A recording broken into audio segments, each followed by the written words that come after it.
आज से नया फाइनेंशियल ईयर यानी कि वित्तीय वर्ष 2022-23 शुरू हो गया है।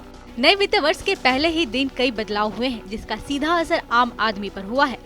बैंक रूल्स से लेकर टैक्स, जीएसटी, एफडी तक के नियम बदल गए हैं। इतना ही नहीं, आज से आपको इलाज कराना भी महंगा हो चुका है। तो चलिए एक एक कर उन बदलाव को जान लेते हैं जिनका असर हमारी आपकी जेब पर होने जा रहा है। सबसे पहले आपको बता दें कि आज से दवाइयाँ महंगी होने जा रही है, यानी कह सकते हैं कि इलाज महंगा हो रहा है। 800 से ज्यादा दवाई ऐसी है जिसके दाम आज से बढ़ गए हैं।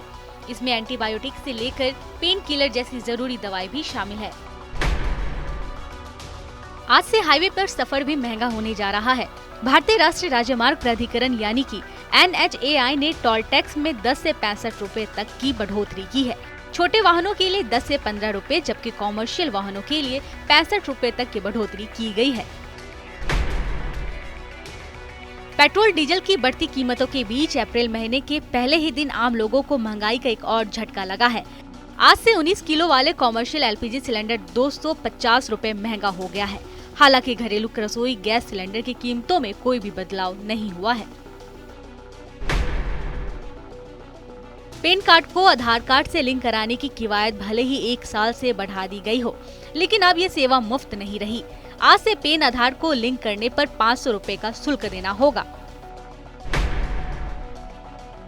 अब होम लोन के ब्याज पर आपको अतिरिक्त टैक्स छूट का फायदा नहीं मिलेगा। अब तक इनकम टैक्स एक्ट के सेक्शन 80 EEA के तहत 45 लाख से कम के घर पर ब्याज में 1.5 लाख तक की अतिरिक्त टैक्स छूट मिल रही थी। बढ़ती महंगाई का असर गाड़ियों पर भी पड़ रहा है। टाटा मोटर्स की गाड़ियां आज से 2 से 2.5%, तो टोयोटा की गाड़ियां 4% तक महंगी होने जा रही है। मर्सिडीज बेंज और BMW भी आज से अपनी सभी कारों की कीमत में बढ़ोतरी करने जा रही है। अब वर्चुअल डिजिटल सेट्स या क्रिप्टो करेंसी पर 30% टैक्स लगेगा। सरकार ने 1 फरवरी को संसद में पेश किए गए बजट में इसका ऐलान किया था।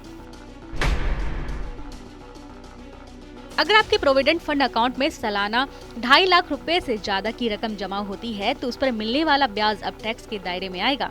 पिछले साल के बजट में वित्त मंत्री निर्मला सीतारमण ने इसकी घोषणा की थी।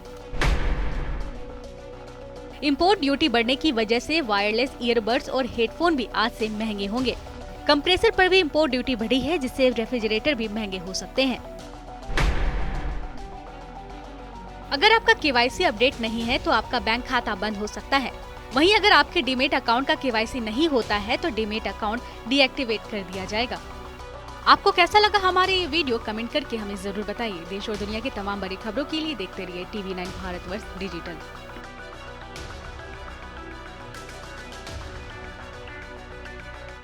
परवाह देश की, सोमवार से शुक्रवार रात 10 बजे TV9 भारतवर्ष पर।